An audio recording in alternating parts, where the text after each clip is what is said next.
Salut tout le monde, c'est Ryper, j'espère que vous allez bien, pour ma part ça va plutôt pas mal. Aujourd'hui on se retrouve pour un Sealarg duo, donc c'était un donjon que je devais faire depuis pas mal de temps. Je l'ai déjà fait en score 200, en barbare et anachorète de mémoire, ça devait être ça les succès. Donc il me restait plus que le duo, et vu que je voulais rush les 15 000 points de succès, donc là actuellement j'ai passé les 15 000 points de succès, ça y est, direction les 16 000 maintenant. Je voulais commencer un peu à faire les duos de Frigost de 3, et vu que ce matin j'étais chaud, bah hop, je suis parti faire le Sealarg. Donc, déjà vous avez pu voir au début, très rapidement, que je prends pas toute ma vitalité, c'est normal, parce que en fait la mécanique de ce donjon, même si je pense que beaucoup d'entre vous le connaissent déjà, c'est un donjon qui est sorti depuis pas mal d'années maintenant. C'est un donjon que j'ai fait de nombreuses fois, j'ai été un grand fan de Frigost 3, je le suis encore d'ailleurs, mais depuis qu'ils ont amélioré, donc déjà le score 300 n'existe plus, c'est passé en score 200, alors que j'ai fait tout Frigost 3 en score 300, pardon. Ça m'embête un peu. Et ensuite ils ont facilité les donjons, donc bon, je trouve que ça fait beaucoup. Donc depuis je n'avais pas refait un donjon, sauf en ce moment, ou encore hier j'ai fait une Mrs Freeze collant, donc rien de particulier pour que je vous le filme. Donc ouais, la mécanique de ce donjon, c'est globalement lorsque vous allez tuer un adversaire, il va être invoqué. Et en fait, il va être invoqué, mais pas avec toute sa totalité de sa vie. Son premier tour, il ne va pas jouer. Et en fait, l'objectif pour debuff le Sealarg, c'est lorsque vous tuez l'une de ces invocations qui a été invoquée, donc vous allez, ça va créer une zone d'explosion. Et donc, vous allez pouvoir debuff le Sealarg dans cette zone d'explosion. Mais cette zone d'explosion est intéressante dans le sens où elle inflige des dégâts aux adversaires. Bon, également aux alliés, mais surtout aux adversaires. Donc ça permet quand même de faire d'assez gros dégâts. Ça c'est intéressant. Encore une fois, vous le voyez, avec le crash, je joue avec la balise tactique pour essayer d'attirer les mobs vers le haut.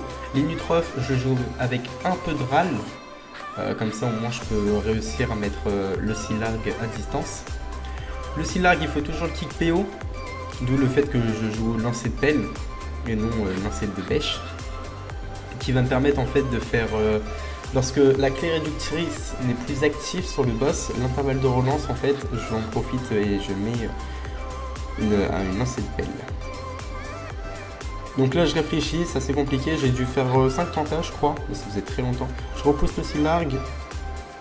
Et en fait, donc, il y a des fonctionnalités sur ce donjon.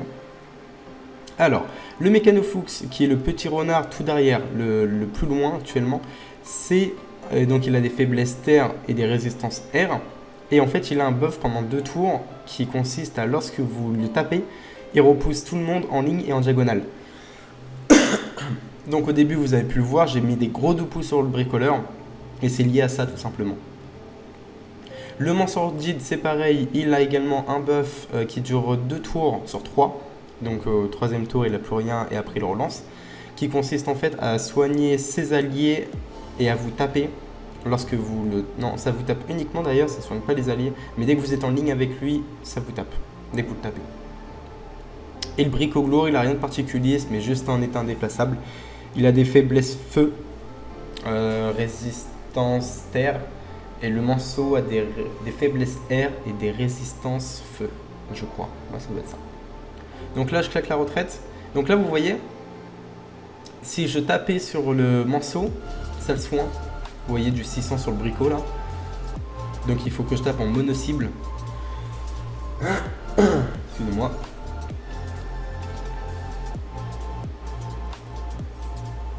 Le mob le plus relou sur ce donjon, ça reste quand même le mecha, qui en fait, vu qu'il reste derrière avec le Sealarg, il se fait booster dommage par Sealarg et donc vous tape d'assez loin.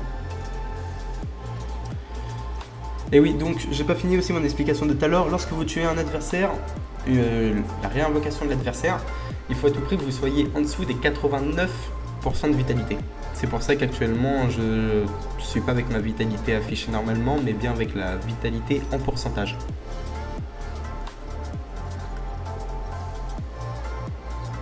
Donc vous voyez, à chaque fois, il y a toujours un monstre qui réinvoque l'autre monstre. Excusez-moi, je vais passer une seconde.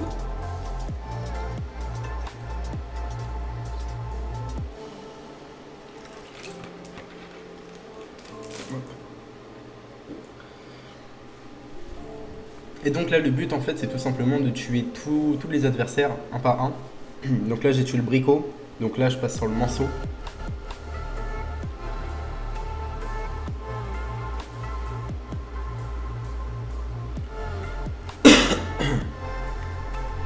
Et donc, vu que c'était le manceau qui avait invoqué le bricot, et bah le bricot est décédé en même temps.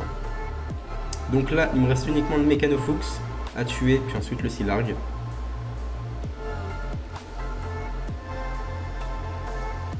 Donc c'est assez pratique d'avoir des personnages multi-éléments. Là j'ai la pupu qui passe à 1009 sur le méca, au vu de ses faiblesses. Et là j'attire en même temps et je tue le bricot. Et je prends une petite zone avec le méca et je mets une balise tactique pour attirer le Silargue vers elle. Dans des combats aussi stratégiques que ça, notamment en duo, je joue beaucoup avec la balise tactique, que ce soit en Silargue, en Dazak, en Silargue. En ce moment, dès que je fais un duo Kra, elle est toujours présente.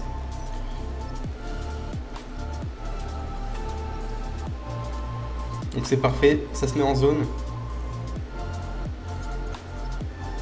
Là je vais pouvoir tuer le manceau, malheureusement je lui laisse 6 HP. C'est important de le tuer parce qu'après il va jouer et donc il va pouvoir se soigner. Et après il y a aussi le bricot qui joue, donc c'est un vrai casse-tête. Donc il faut vraiment les tuer au plus vite quoi. Enfin faut pas les laisser rejouer. Toujours du RAL-PM sur le Silargue, petite décadence sur le Kra. Et puis bah je tape un peu avec les PA qui me restent sur le bricot. Là je vais pouvoir claquer la pupu.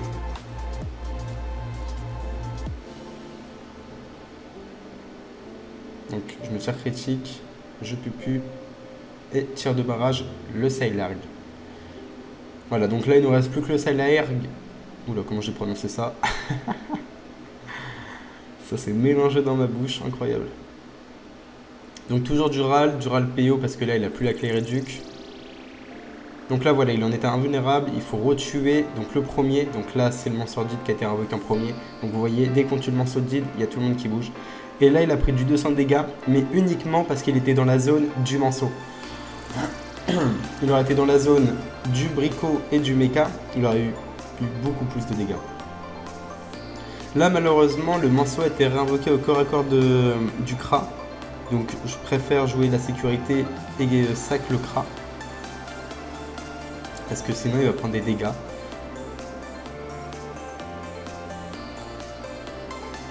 Donc voilà, j'ai pris 1000 de dégâts et j'avais en plus le sac qui a tanké du 600 vu qu'il a été mort d'un coup. Le Silargue qui reste focus en m'appelle. Toujours le RAL-PM, c'est important, vraiment. Parce qu'un Silargue sans PO et sans PM, il fait vraiment rien. Et là, ça va être la fin du combat dans quelques fois. Le plus dur est fait, c'est vraiment...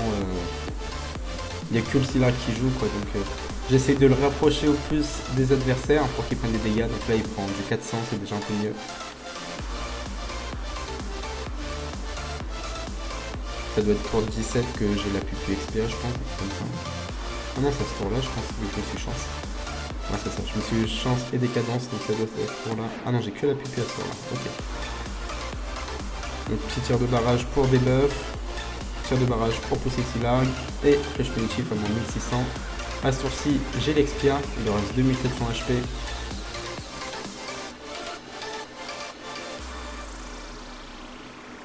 Donc au début on prend pas mal de dégâts. Faut bien voir mon placement du début parce qu'en fait, le placement des mobs on s'en fiche, par contre le placement des personnages est assez important, sinon vous prenez des dégâts directement sur votre ennemi Nutrof si vous l'avancez trop à droite. La première case à droite se fait directement taper, c'est sûr par Silargue, ça c'est sûr et certain. Et voilà, c'est la fin de ce combat, j'espère que cette vidéo vous a plu. C'était Raiperk, n'hésitez pas à vous abonner. Salut à tous.